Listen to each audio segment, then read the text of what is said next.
Welcome to another Dragon Ball Z figures review. This time we're going to be looking at my collection of Vegetto and Gogeta figures. I'm doing both of these characters together because they are pretty much the same character, and I want to apologize in advance for the noise in the background. It's way too bloody hot in this room, so I have to have the air conditioner running or else I will die. First I want to look at the Super Saiyan Gogeta figure released by Bandai. This was the first Gogeta figure I ever got. It is probably one of the best looking ones too. Its eyes are a little bit goofy and the hair is a little bit, I don't know, kind of globbed together, but it's still rather nice looking. It has a very intimidating look on his face. The fusion of, I guess, armor, not really armor, clothing does come off. You pop off these front tabs here and the back piece comes off, so he does that. No articulation except for in the arms here, which have that same thing where they pop off very easily, but it's kind of reversed this time where the peg is actually on the body. And that's about it for he's getting some yellow issues here. Maybe it's from being in a box for however many years, but still a must-have figure.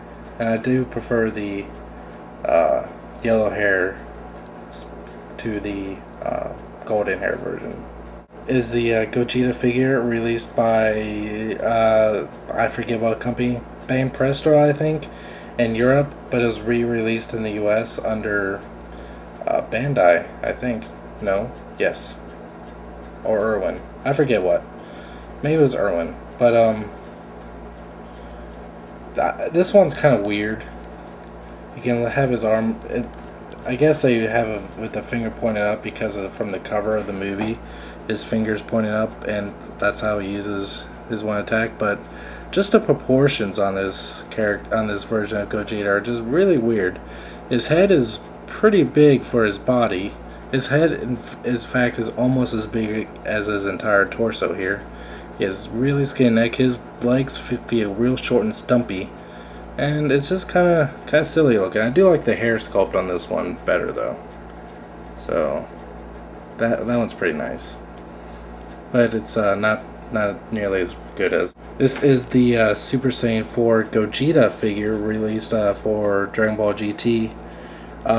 This was only released by Jakks Pacific. I think this was only in a 2-pack, I think, but I'm not 100% sure.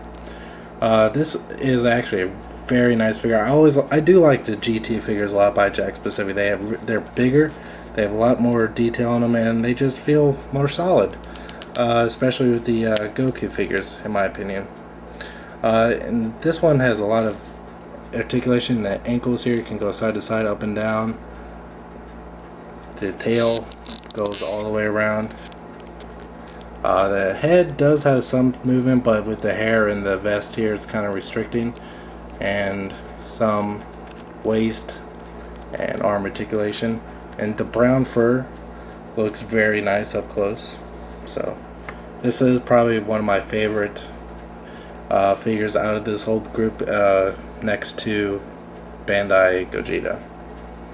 It has his open palm area because this was remolded from the Super Saiyan 4 Goku figure, so that's why they're almost exactly the same mold, just different head. And here is the Jakks Pacific 9-inch figure of Super Saiyan 4 Gogeta. This came in 2 variations. I have the original one, but it also was re-released later on. Instead of a plastic fur, it actually had kind of like almost like a fuzz over it. Didn't look too cool.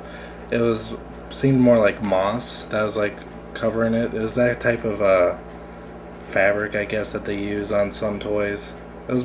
They used that on a He-Man figure too, where it's supposed to be furry, but it just feels kind of weird. Like I'm not sure how to describe it, but I think I know some people may know what I'm talking about. But yeah, it is pretty nice, just like the other. Oh, there he went. Other 9-inch figures in this size. I forget what the brand was from Jakks, but it is very nice. Articulation, it does have some in the legs, but you can really only stand them basically like this, and if you want you can mess with his arms a little bit, but there's really not much else you'll be able to do with him. But it is still a really nice looking piece. Original Vegetto figure released in the US, and it is probably my favorite Vegetto figure. Just the colors are nice, the hair is perfect, the face is the perfect match between Goku and Vegeta. Just everything about this is perfect. The articulation is real good, has a swivel joint, it's very, very articulated. I really don't have any complaints about this one. I just, it's really perfect in my eyes. Probably the ideal Vegetto figure.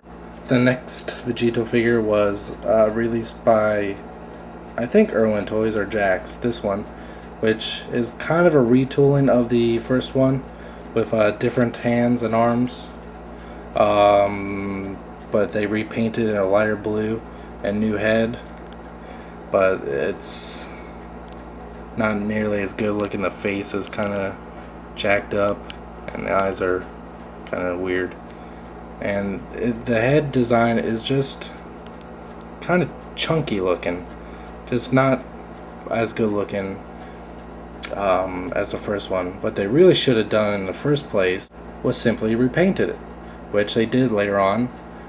This one looks so much better than the first Super Saiyan Vegetto figure. Just, I had no reason to fix something as broken. The first one was perfect, so I mean there's no real reason to change it, so just paint his hair yellow, and this one looks infinitely better than the other one.